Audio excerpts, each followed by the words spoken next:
This kimchi fried rice is broken. Let me show you why.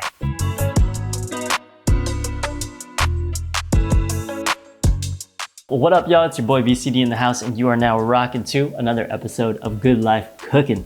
Today we're gonna do some vegan kimchi fried rice, but we're gonna use broken rice. Let's go. Broken rice is used in Vietnamese dishes like cơm tấm, and lately I've been finding that the texture of it has a much better mouthfeel. I'm not sure I can explain it, but it's a type of rice you have to try. It has the flavor of jasmine rice, and it's as if a kernel was broken down into like 3 pieces. Here's a regular jasmine kernel, and here's broken rice kernel. The other interesting characteristic about broken rice is that it's able to absorb mad flavor and hold its separation a bit better than normal rice. And I would say that makes for a really good fried rice. I don't know why that works the way it does, but it just does. So I thought, why not make a dish I love, kimchi fried rice, with broken rice instead. It's like if a Vietnamese and a Korean had a baby, this is what the baby would be pooping out. Let's head to the stove and get to fried rice. Grab 2 cups of broken rice and wash it clear like your grandma taught ya. Use the index finger test for the water level and you're ready for the stove. Boil it first, then on a low simmer for 10 minutes with the lid on. No rice cooker needed, y'all. While the rice is ricing, we'll dice up about a 1/4 cup of onions and chop up 3 cloves of garlic. Then we'll cut up 3 stalks of green onions and set that aside. I have some fried tofu pieces here that I like to dice up to give me about a 1/2 cup worth. I also have some fresh shiitake that I'll dice up, which will also give us an even ratio of toppings. Let's take a moment to talk about kimchi. I love this vegan kimchi by Pulmoni.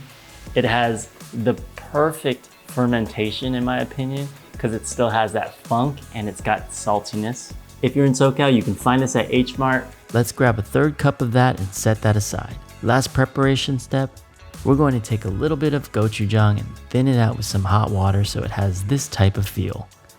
This will help us easily pour over the rice when we go to stir fry it. Now the fun part, we'll get a pan on medium heat, add some oil, then add some onion, garlic, and mushrooms and those tofus.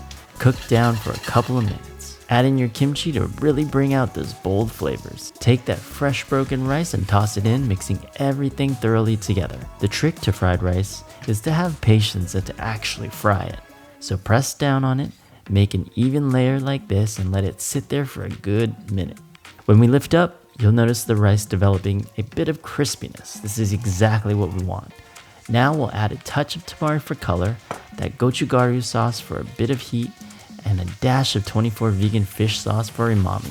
This 24 vegan fish sauce is the key ingredient that's gonna add fermented saltiness and umami flavors to your fried rice. I did a whole video on all the vegan fish sauces you can find online. You can catch that video here, but I'll leave a link in the description below for this one. The final component is a high quality sesame oil to give it a bit of nuttiness and to keep this dish truly Korean.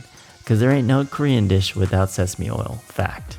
Mix it up again and repeat this process for 2 to 3 more times to keep developing that layer of crunch. Lastly, we're going to flame everything up with a torch to give this some authentic flavor. This torch will take any fried rice dish to a level 10, giving it some of that wok flavor that you'll find in restaurants. Drop some green onions, sesame seeds, and give it a final stir, and you are ready to serve. Just look at how good that separation on that rice looks. Oh my God, flavors absorbed in there. Wow. You can even put a little pickled Korean radish on the side to cut through the richness of this dish. And that is why this kimchi fried rice is broken.